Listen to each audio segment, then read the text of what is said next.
Excellent. So welcome everyone. My name is Kim Larson. I'm a client success manager here at Luminoso. For those of you who are new or haven't heard of us, Luminoso was founded by a few brilliant minds out of the MIT Media Lab back in 2010 after creating our natural language understanding AI. We are checking the chat for your questions, comments, feedback throughout the webinar. If you're watching the rewatch, leave it in the comments below. And today I'm excited to be joined once again by Rob and James of MAi Research and Pathfinder Analytics as longtime Luminoso clients and daylight users in the market research space. So Rob and James, would you go ahead and introduce yourselves? Sure. My name is Rob Pascale. I'm the President and Chief Analytics Officer of MAi Research and founder of our sister company, Pathfinder Analytics. And we've been a client, like Kim mentioned, for a long time, almost a decade now. And over that time, we've worked with them to continuously push the envelope of what we've been able to do in the text analysis space. And we've particularly created a practice around this called text science, where we've enabled our clients to really understand and act on the essential stories from their consumers, customers, and so on. James, would you like to introduce yourself? Yeah, I'm James Cameron. I'm Director of Creative Insights with MAi Pathfinder. And like Rob said, I've been working with him for a long time, 8, 9, 10 years on Luminoso's text analytics engine and helping to add new functionality to it and figure out all the cool things we can do with it. And one of my roles at Pathfinder is helping to bridge the gap between our clients and their customers. You might call their external stakeholders, which requires clarifying business objectives, identifying the right data source, and finally being able to focus on the real powerful insights that are aligned with their business objectives and that they can use to make a difference in their company. And that's kind of a topic that we're going to be exploring in a lot more detail in this webinar. True, true. So thank you both for being here today. That's why we have you for these webinars. So thank you for your time. Today's webinar, like James said, we'll be covering the science behind the art of storytelling, including, why the stories researchers curate are critical to businesses, things James and Rob do every day, 5 answers that researchers need in order to craft a successful research story that resonates with stakeholders, and we'll go over a discovery discussion and what that looks like between researchers and stakeholders, both internal and external, like the customers. So let's start with why these stories matter. All right, so every organization that all of us work with, every organization experiences blockers to adoption, these challenges to why people aren't using our solution, our service, our product, our experience, etc.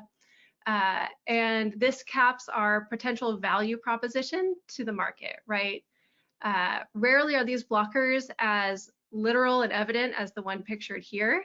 The man in the wheelchair is unable to utilize the sidewalk because the pathway curb cut that it leads to is blocked by this utility pole. The sidewalk therefore has no value to him because he can't get to it, even though it has the potential value to him by keeping him out of the roadway. That's not a lot of space between the curb and the roadway, street traffic, and the cars. So organizations are always looking to remove their blockers to increase adoption. Depending on what your organization does in the audience, like how do we get players to play our game? How do we optimize our employees in the workspace, whatever that means? And how do we claim a wider share of our place in the market? How do we sell more chapstick? How do we sell more toilet paper? How do we do those things? And we see it all the time. We'll implement solutions to expand that share. Like we try things, we change pricing, we change the formula. Great. However, if we go to the next slide, bad solutions are not solutions, right? Organizations need to understand what they're solving before they go and try to implement it. We may have ideas, we want to change something, we're feeling creative, but the solution for the man's problem on the prior slide, this doesn't solve his problem there, and this doesn't appear to be solving a problem here. It's a change, but it's not necessarily strategic or fixing anything. So let's, Rob. Yeah, so in this example, it's critical to understand who actually benefits from curb cuts, just generally. What is the purpose of curb cuts and what do they actually serve? Who do they serve? And then how do you actually implement cost-effective and strategic solutions more generally? What is the example that this provides to us? And organizations need the important and actionable points from a story in order to address the challenges that their key stakeholders face. And as researchers, we need to keep in mind that the right story isn't necessarily what the organizations want to hear, it's what organizations need to understand about their objectives. True. If a researcher tells a story that doesn't address the core problem, organizations are vulnerable to implementing solutions that don't make sense, like this one. If Right. the issue is we need curb cuts for folks to get on the sidewalk, there's a fuller story there that maybe folks are missing. So we want to make sure we cover all those. How do researchers surface the narrative that organizations need in order to deliver those appropriate solutions? How do you put those pieces together? Yeah, so this really starts with the research cycle and the stakeholders, identifying who's involved in the process. The cycle itself, the research needs to reflect the truth of the situation that the stakeholders are facing and also meet the needs of the organization. The people within the organization that act on the research are the internal stakeholders, and they're shown in green here. These are the CEOs, VPs, marketing groups, product development, so on. The external stakeholders are the consumers of what the internal stakeholders actually produce, whether that be better experiences, better solutions, or just better stuff generally. And the internal stakeholders want information of value so that they can produce those things. And they need answers that they can turn around and do something with. And that's going to be a common theme here, is that how do we make research useful to be done, to have something done with it? And researchers bridge the gap on both the internal to external stakeholders and also the external to the internal stakeholders. So it's on us to get the right storyful information from the external stakeholders and get enough of it so that we are sure that we're actually covering all of the perspectives that are out there. And we have to do all of that before we even craft the story for the internal stakeholders. So as researchers, there's a few things that we have to do for every research project to be able to get to that point where we can craft that story. So we have to be able to ask what the internal stakeholders want to learn. We want to assess what the internal stakeholder is willing or able to implement in the project. In other words, the overall scope of the project. Where can we, what's the budget like? Where are we going to be able to get data from? How much, what type of techniques can we use, and so forth. We want to be able to determine the optimal data source to meet the business objective. And then we have to remove bias whenever possible. For example, when we're writing survey questions. And finally, we've got to be able to distill or focus the information to the core story that will help the internal stakeholder meet their goals. Yeah, and continuous value is the result of doing something with the research, like we've been saying, but then systemizing that process so that you get continuous improvement. So those, when they're done successfully, you end up with buyers that are happier with the solutions. You have happier, external stakeholders. And sometimes you're solving problems that they didn't even realize that they had. And the value of the consumer to the consumer increases with each step in this evolution. So this is basic economics. The improvements to products and services result in organizations selling more at higher prices. So if you think back to quarter payphone calls, those were replaced by $100 cell phones, which were then replaced by $1,000 smartphones. And so at each step of the way, yeah, the consumer is paying more, which generally pushes back on the demand on the actual products you would sell, but you've actually given more value to them, so they're willing to pay that higher price. And the thing to keep in mind through all these evolutions is that the right thing is always changing. So it's never a matter of finding the universal right. It is going to change. It could be 3 months from now, 6 months from now, 10 years from now.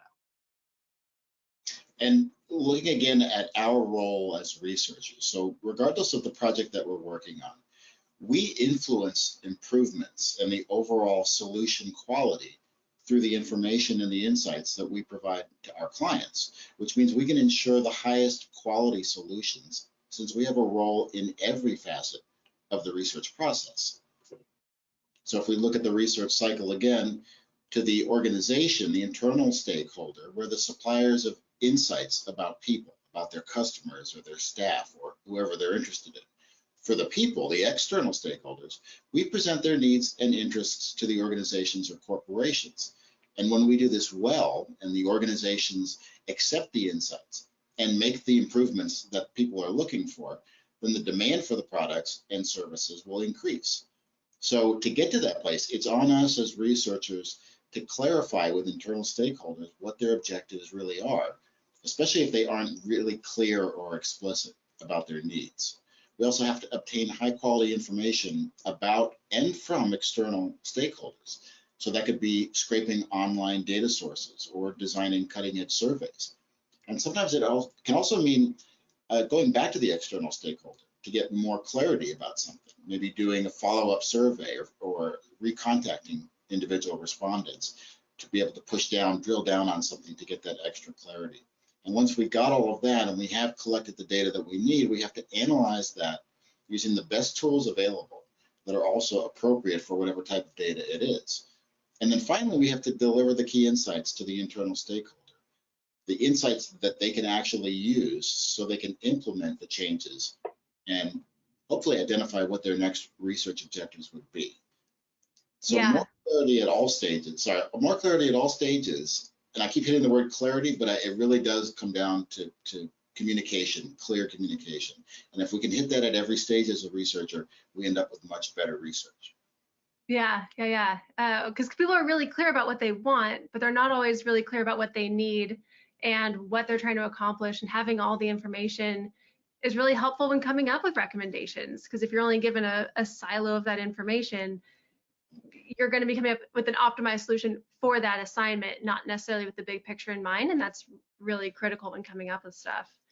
So now let's go through the checklist of the questions and answers that researchers can use to determine how to ensure they have clarity around that whole picture and the needs of those stakeholders. So item number one, who needs this feedback? We need to know who our internal stakeholders are, and that's not just their name necessarily.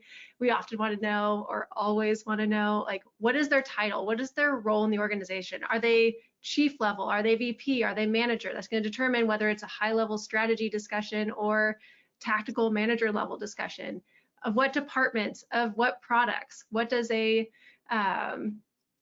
like a human insights person want to know? Are they HR? Are they consumer? It could be so many things.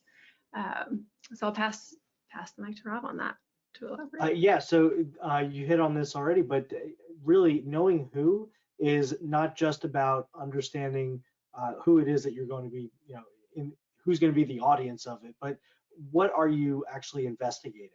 What type of depth do you need out of the questioning that you're going to have to the external stakeholders, but also how are you going to be delivering, and in what depth you're going to be delivering the final report and recommendations to the internal stakeholders.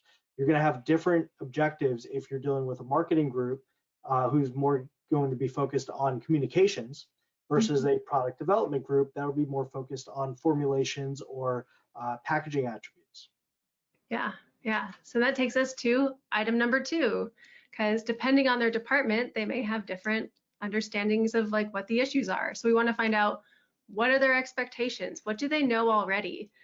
Product development probably doesn't know the language that marketing knows. Marketing may not know the formulaic value offering that the product development team knows. We want to make sure we understand, what do they know already? And then what do they think they know? We will often see disconnects between departments where they're like, oh, I know what we offer. I talk about it all the time. Is that correct? Are we confirming those understandings, or is there an opportunity for myth busting? How do we myth bust in a helpful, productive way? Or is it research and discovery based? What is the time frame they're thinking about?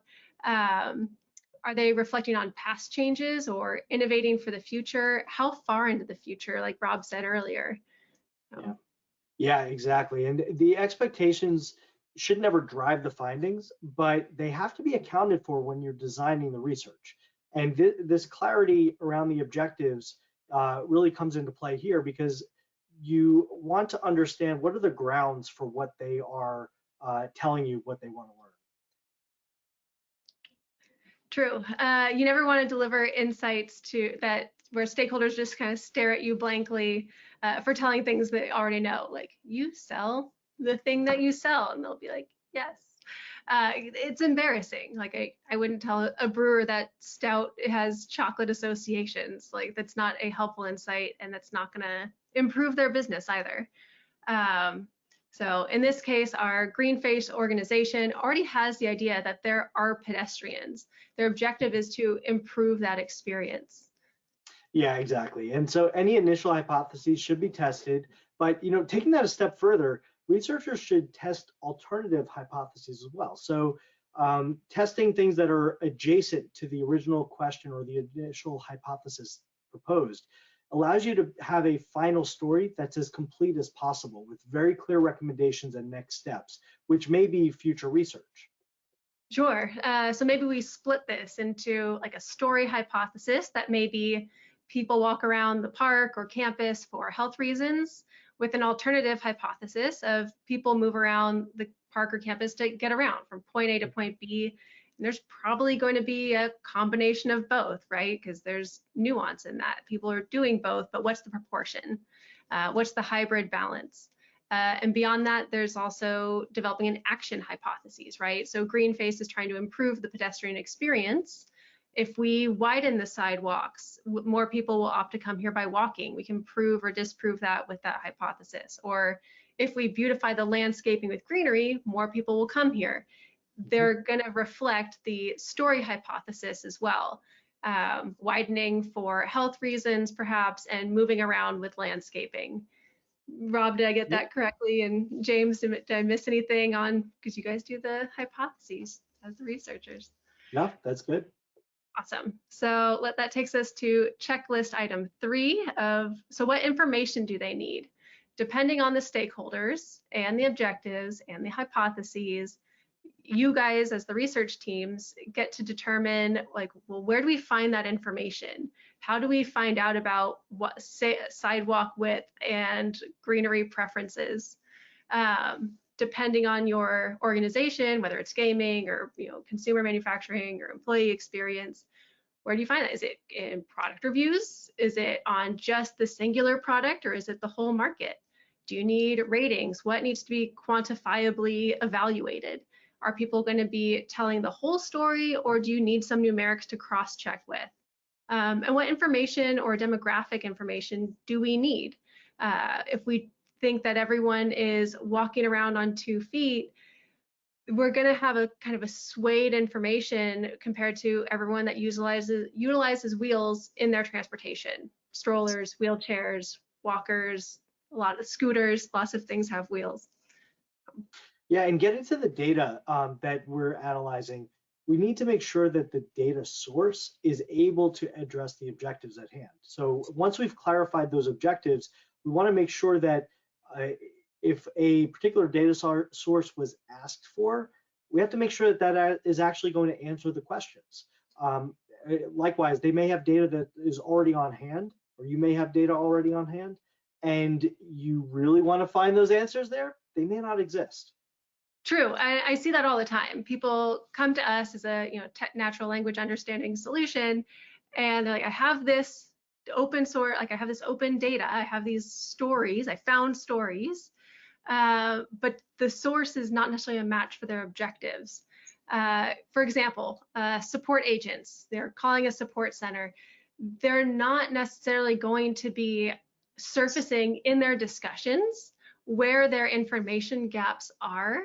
They're going to be talking about the issues, and they're going to be externalizing the challenges to either the technology or to the consumers or whatever, because that's the nature of having a successful support call and making things work. No one wants to talk to an incompetent support person, so they're not going to be giving the lines that indicate incompetency there. Yeah, though it's important to mention though real quick that there are times when the data source itself is actually part of the objective. So for example, knowing what people are saying online about a particular topic is different from the question of or the objective of knowing how people think about that topic. And what's the difference between that? Because what people are saying and how people think, those feel almost synonymous. Yeah, it's more about the objective of so if you're told that you want to explore information in a given data source, then the focus is what's available in that source. Whether it's people thinking or saying, it's still the focus is on the source. In the second preposition I made is that we're focusing more on the topic. You want to know about what people think about that topic. And so to answer that question, you need to take a step back from what you have available to you, what data source you wanted to use, and think about what is the best data source for that information. Gotcha. And that's when we see researchers designing surveys to meet their stakeholder needs, because it's not always about the source, it's about the objective. And as we've seen, and we covered in webinars previously, not all open-ended feedback sources are made equal. That is very true. And that takes us to checklist item number 4, data alignment.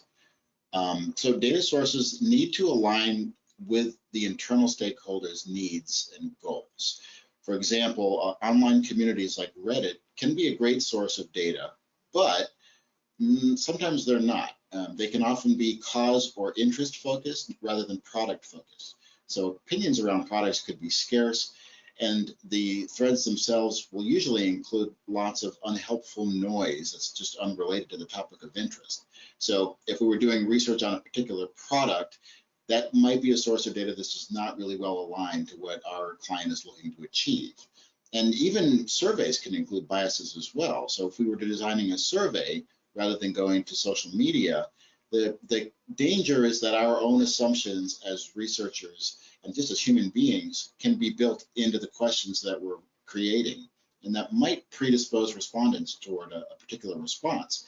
So we take a lot of care when we're crafting survey questions to get just the right use of words and phrasing so that we can collect the unfiltered opinions of respondents. And that takes time and practice and doing fielding surveys. I've seen some clients kind of learn that lesson the hard way. So for this example, for the one visualized here, what's the best way to get around has a bias towards, creativity. Like helicopter, I could park it in my driveway and get to where I want to go. No roads, pedestrians. That's obviously the best way to get around. Or like maybe a solar helicopter would be my move. And that's different from the question of like, how do you get around the park and campus, and why is going to have more tactical, helpful insights. Like it's a different question, because what's the best way to get around could answer the question, but it doesn't answer our question that we need every time. Exactly.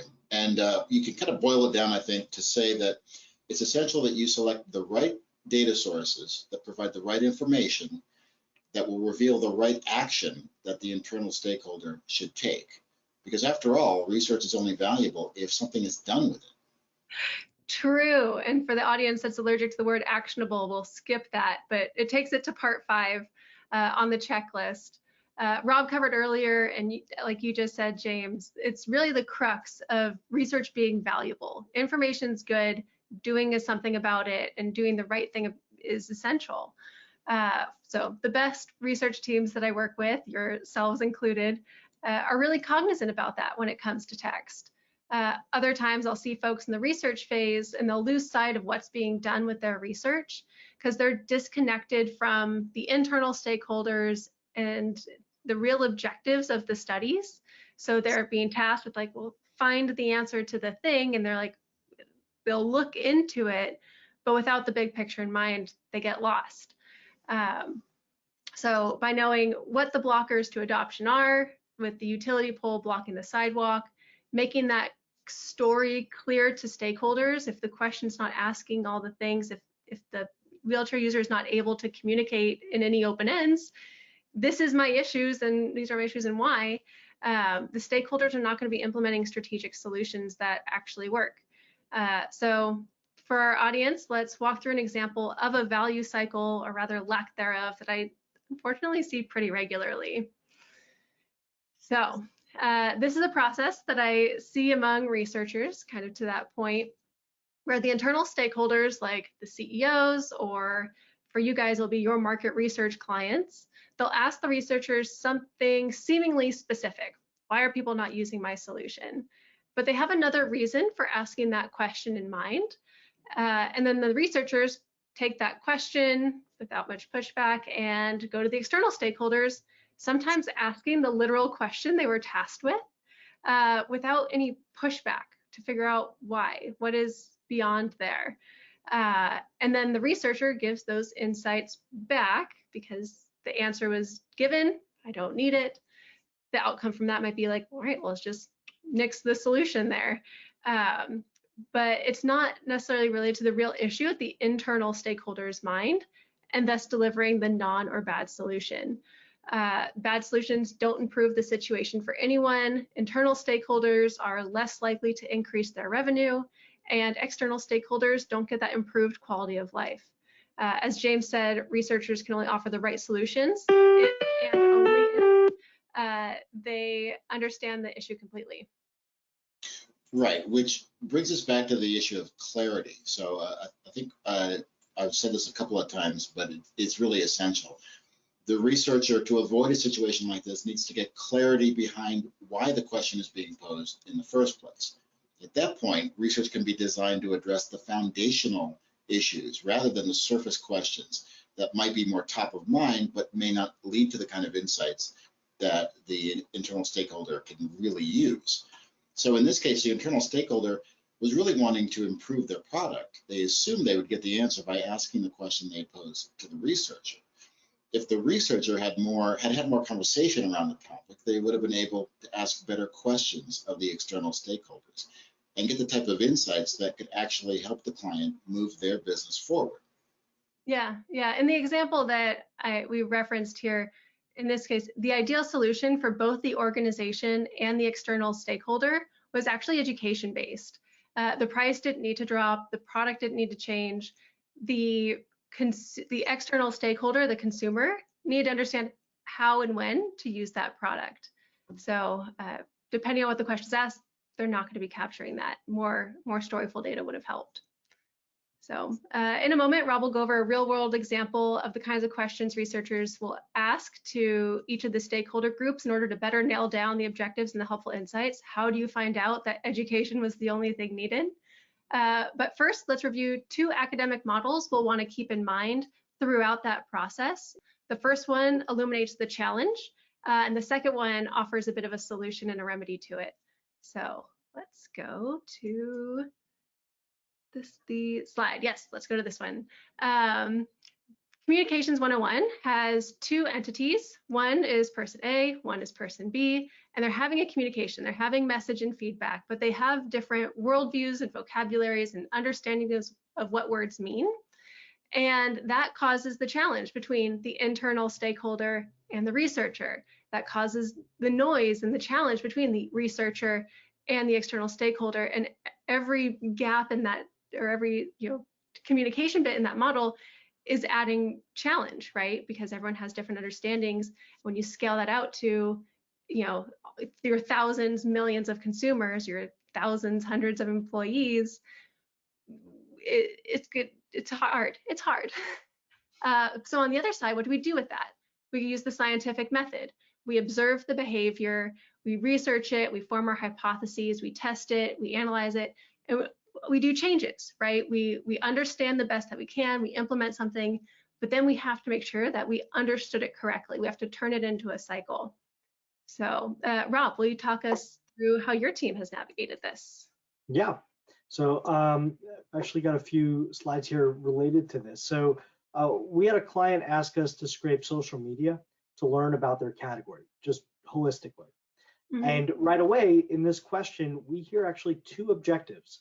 One is to scrape social media to see what people are saying there, kind of identifying the data source.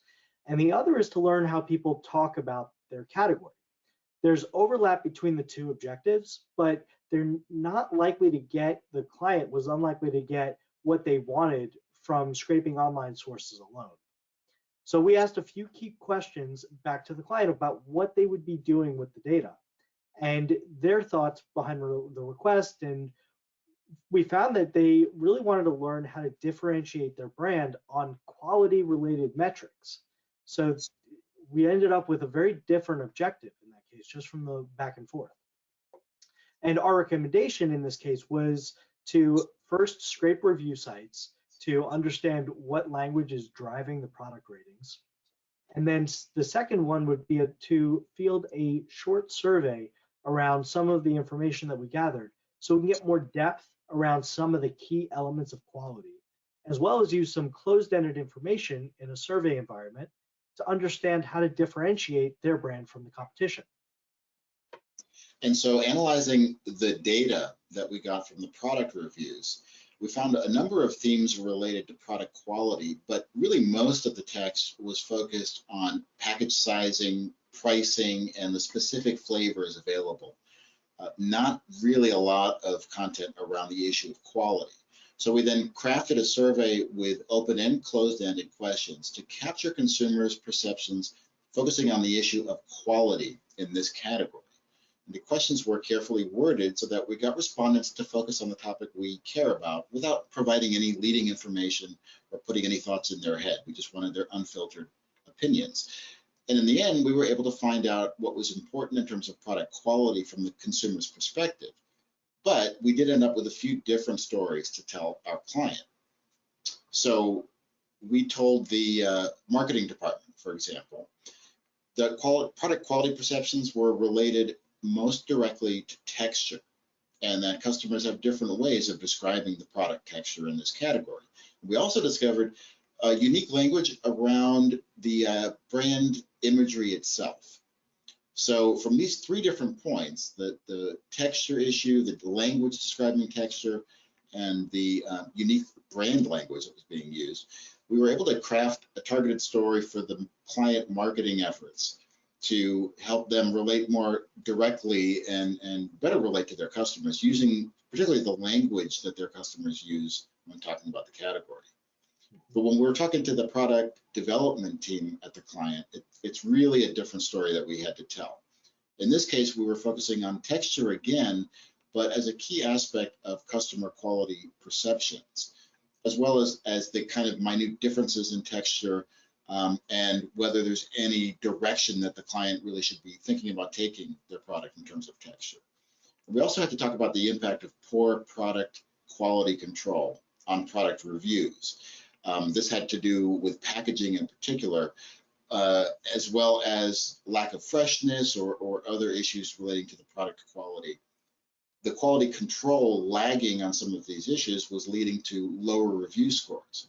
So we recommended better product quality control, especially when it comes to their formulations and the storage of the product to make sure that it gets to the client, or to the customer rather, as fresh as it possibly can be. And then finally, when we're talking to the head of research at the client, we had an entirely different story to talk about there, kind of a very high level story. We suggested running a tracking study, for example, that would quantify both the perceptions of product quality and the brand imagery perceptions. And in other words, really a concrete way to measure progress on the quality issue and the brand imagery issue as the brand was moving forward. That's incredible, guys. Thank you both for your transparency on this. If you need to rewatch it on YouTube to see the product KPIs that you guys tracked, the marketing KPIs that you guys tracked, the head of research, it's incredible how different within a single organization on a single product, on a single topic can vary. So cool. Thank you both. Let's jump to questions from the audience. Let's see, the first one that we have here are, what kind of stories have you found that really resonate with your clients? And I'll cut in line there because I want to. The ones that I found that resonate with clients are ones that have like light surprises. For example, when the pandemic started, because we were around back then too, we have this functionality called unique to filter. And so for this organization, you know, they're tracking their retailing, KPIs month over month, like how is our service, how is our checkout process, etc. But early 2020, they were doing unique to filter month over month. It was stable. And the pandemic started to show up with the current situation and health, and a lot more gratitude kind of came up of like, thank you for doing this in the current situation. So the whole thing wasn't surprising, but that new thing resonated. That's one that I've kind of been drawn to. I was going to say something very similar, actually. I think the term you used was light surprises. So in my experience, clients really do want to be surprised, but not too much.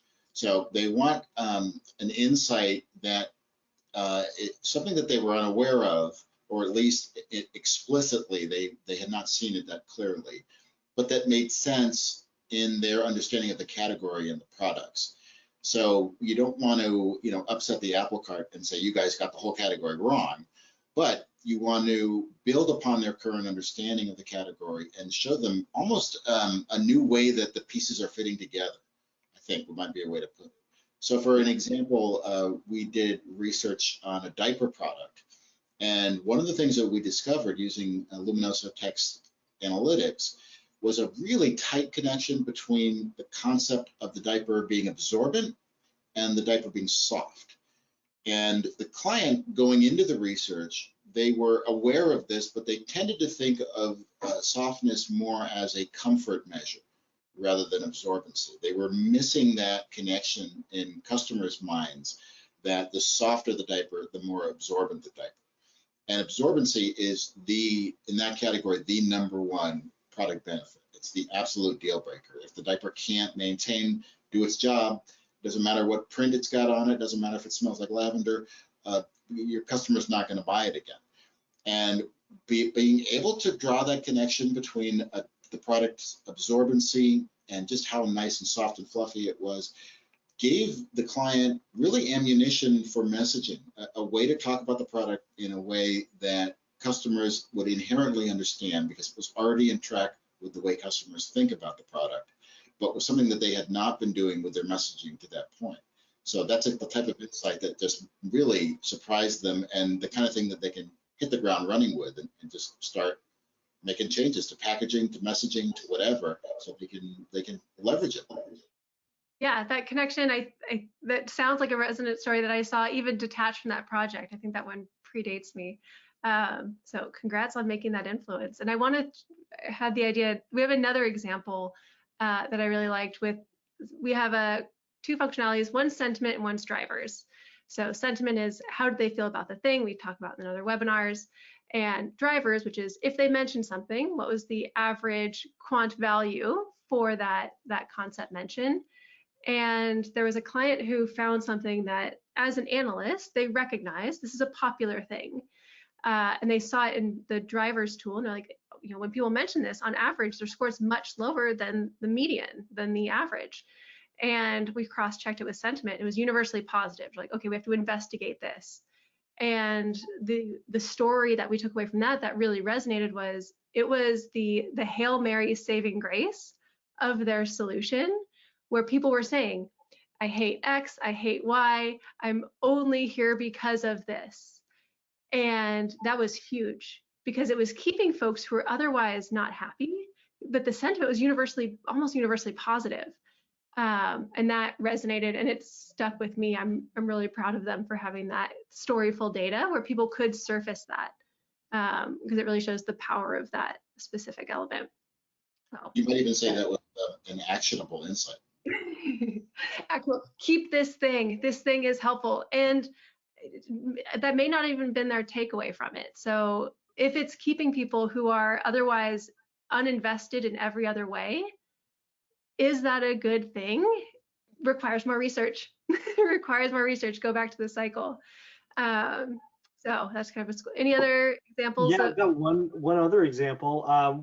This was actually we did a product test where we included some open-ended questions, and it was for a paper towel product. And we had attribute statements, the agreement with different statements on a scale of 1 to 5. And there were questions in there about leaving residue behind. But when we actually did the full analysis, we found that people's language around leaving lint and residue were capturing a different aspect of what they thought of as residue versus what was in the attribute lists. And we saw this from our driver modeling. We were able to see that from our driver pathways models that the residue left behind by the product in the attribute statements, the closed-ended questions, were much further away from purchase intent than this whole other branch of talking about leaving lint on stainless and on mirrors. And it just gave us a different understanding of how they can change those attribute statements for the future to make sure that they're actually speaking in consumer language. Yeah, no, that makes sense, specifically in paper towels. So cool. Well, thank you both for those stories. Let's move on to the next question if we can. Question says, as someone who has to write reports, what some forms of bias should I be aware of when it comes to unstructured text? Because we talk about bias, how do we avoid that? How do we be cognizant of it? Yeah, so one of the things is where you're getting the information from. If it's online, you're going to have only the information that people are voluntarily putting out there. So they may not be touching on the topics that you actually care about. If it was something that was paid for, they may give more abbreviated responses if they didn't really want to give a response in the first place. Or it might be other crafting that goes on with their responses that isn't very natural or may not reflect their real experiences. It's not always the case when you have paid for like reviews and things like that, but sometimes it is.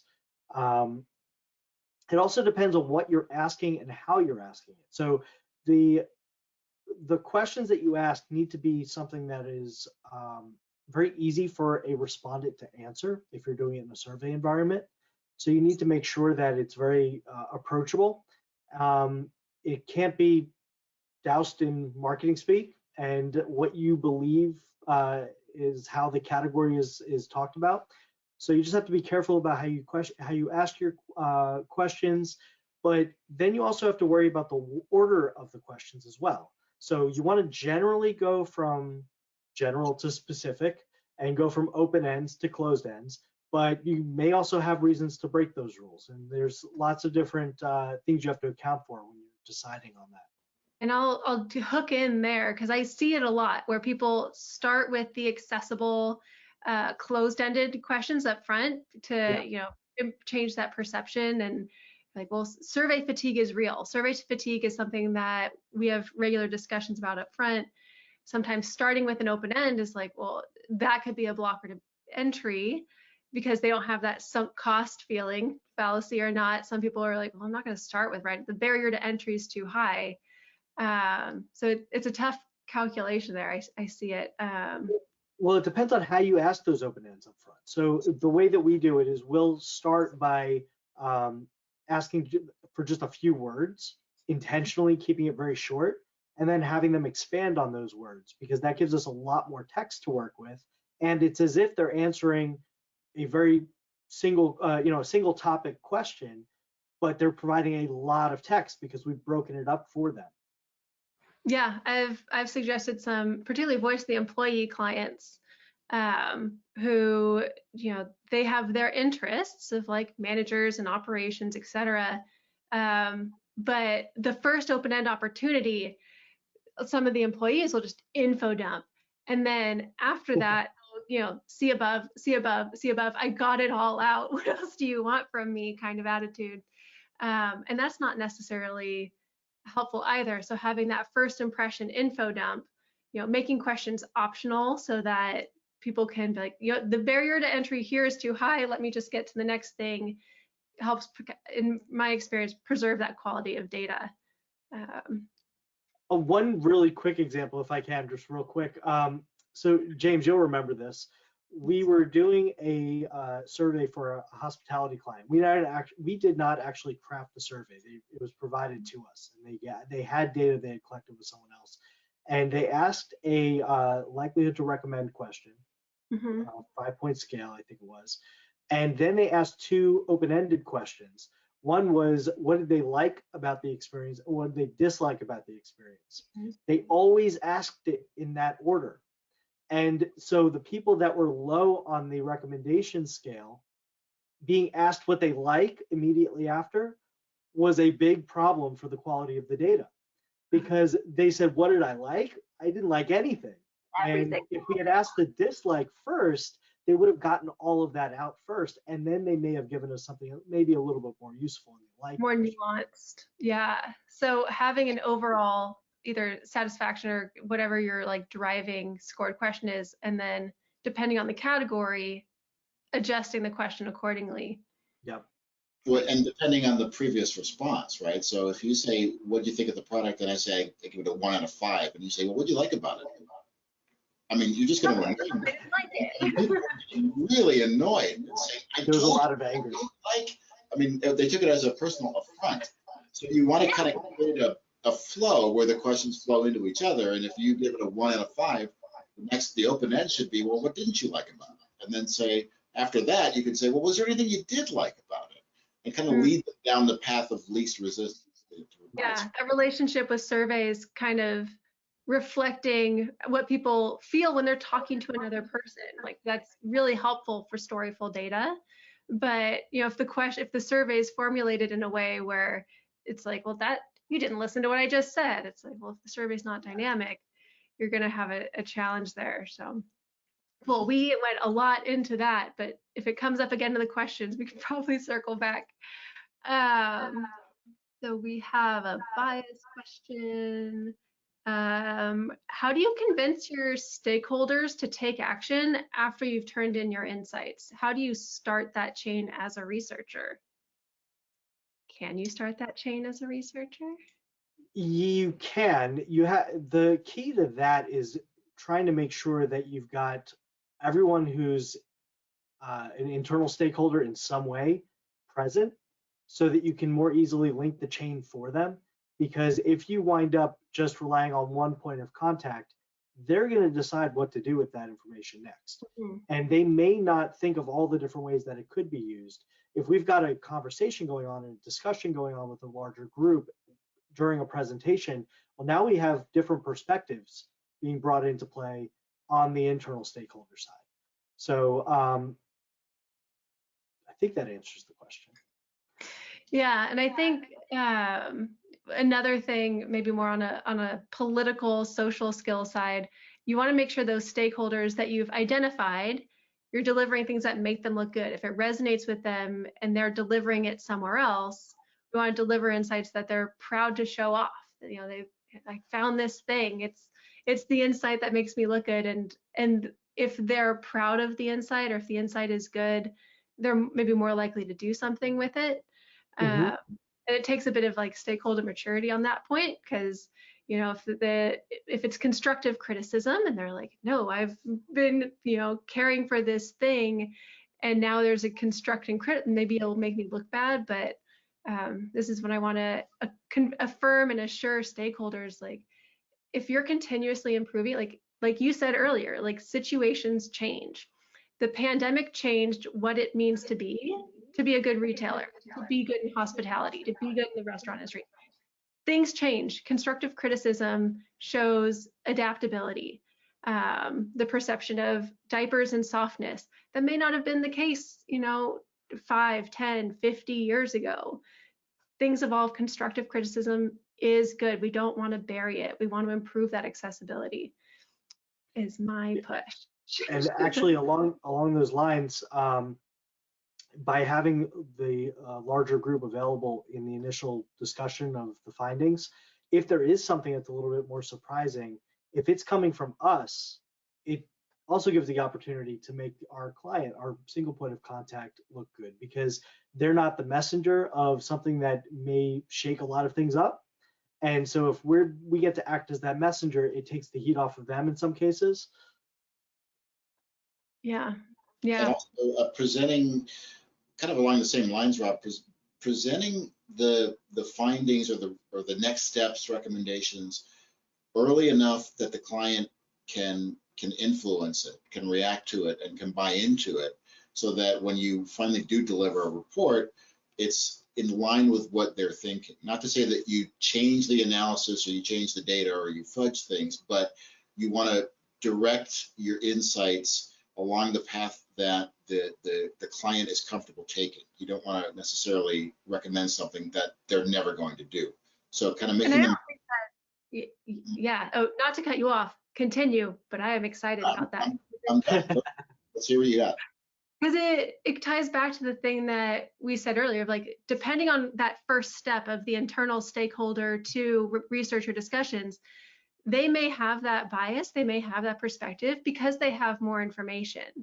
Right. So it's not necessarily myth busting because they're wrong and like fudging it to like accommodate, you know, soft stakeholder feelings. It's because that communication chain, that noise and filter between A and B is potentially incomplete, and it validates like, okay, you have information, this is your perspective, let's discuss. And maybe when we circle back and do that scientific method, we confirm like, okay, you had this may not have perfectly aligned with the data source and feedback that we got. Can you elaborate on what additional data you have so we can factor that in for better research next time? Yep. So yeah, that makes sense. A quick example of that is recommending, let's say, a formulation change or a new flavor. You guys should really do strawberry banana. And then they say, well, we tried that 5 years ago and it didn't go anywhere, right? I mean, maybe they have tried that before. So yeah, it's always important to keep that two-way communication going, I think, even during the reporting process. Maybe, you know, as importantly during the reporting process. Yeah. And that's exactly why you can't automate yourself from data all the way to business recommendations, because there's a lot of information that doesn't exist in the data that comes back down to that human experience side of things that's not captured by artificial intelligence. Yeah, and that, I think that ties into what I'm almost hoping is our last question, because we want to do more webinars. Please feel free to ask more questions, put them in the comments. Please shoot those our way. But one that I see is, how do we remove bias from the analysis phase? Because we have these stories, and I'll extrapolate on their question. We have these stories. We understand more stories, better stories in order to improve the accessibility. If we're not asking anyone who uses wheels, we're not going to improve the solution for people who are using wheels. How do we scale? How do we remove the bias of scale? I think this is where AI actually does play a huge role. So this is exactly the purpose of AI, as I see it in research, which is to remove the researcher bias from that initial exploration of text or any other data, closed ends, open ends, anything. By using an AI, machine learning approach, natural language understanding, whatever it may be, you're able to get a lot of the way there through the data, find all those interesting connections that exist, and then have the human experience side fortify that or supplement it, so that you can end up with good recommendations on the outcome. Yeah, and depending on the AI too, because there's some AIs, specifically in text analytics, and kind of punishing our audience for coming to a text analytics webinar series. There's some solutions that are dependent on building on what you know, right? You build your ontology, you build your language deck, and that's really similar to just asking scored questions sometimes. Yep, because there's a lot of bias. There is, and it's not just bias necessarily, but it's blinders, right? Yeah. I know what I know, and I may be missing things because I have told the robot, what I'm looking for. So that's how we differentiate ourselves with processing versus understanding. The difference between we can process what you know versus we're going to try to understand what is the story here as it's communicated. So a little bit of being proud of what we do.